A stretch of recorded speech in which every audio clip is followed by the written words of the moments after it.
Hi,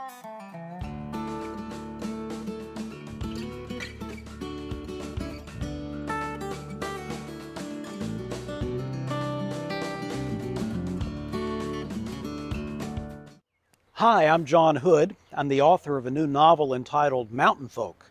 This is the sixth in a series of videos we prepared to give you an advanced look at some of the characters, the themes, the settings, and the magical creatures that you'll meet when you read Mountain Folk. Mountain Folk begins with a 16-year-old Daniel Boone and his family traveling south from Pennsylvania to find a new home in North Carolina.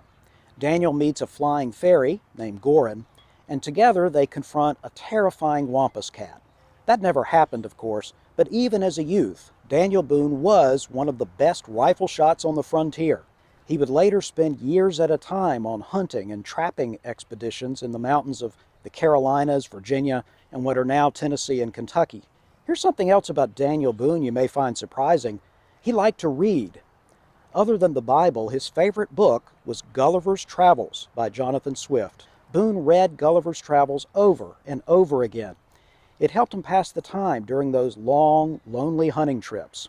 Now, my novel Mountain Folk is a historical fantasy. You see both human characters like Daniel Boone and magical ones like Gorin.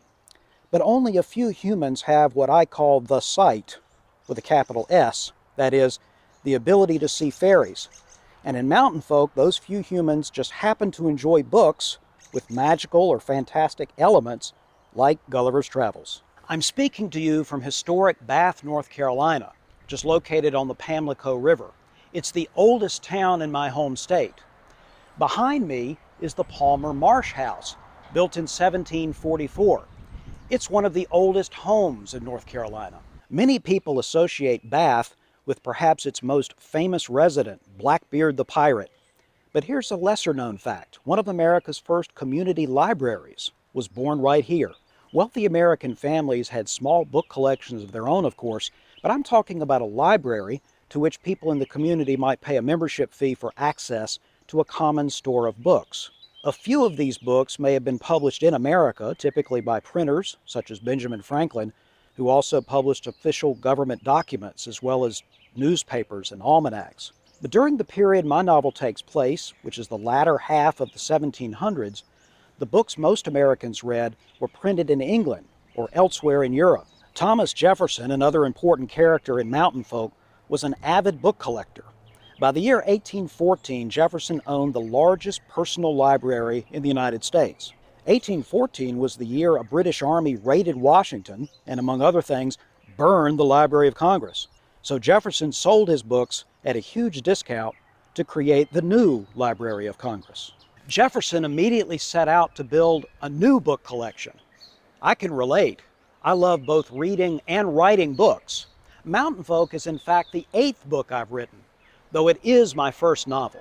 I sure hope my readers enjoy reading it.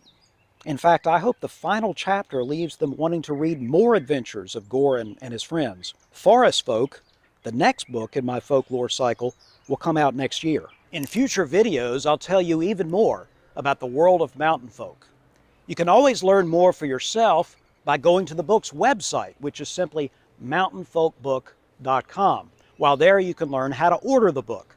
Mountain Folk is scheduled to be released on June 8, 2021.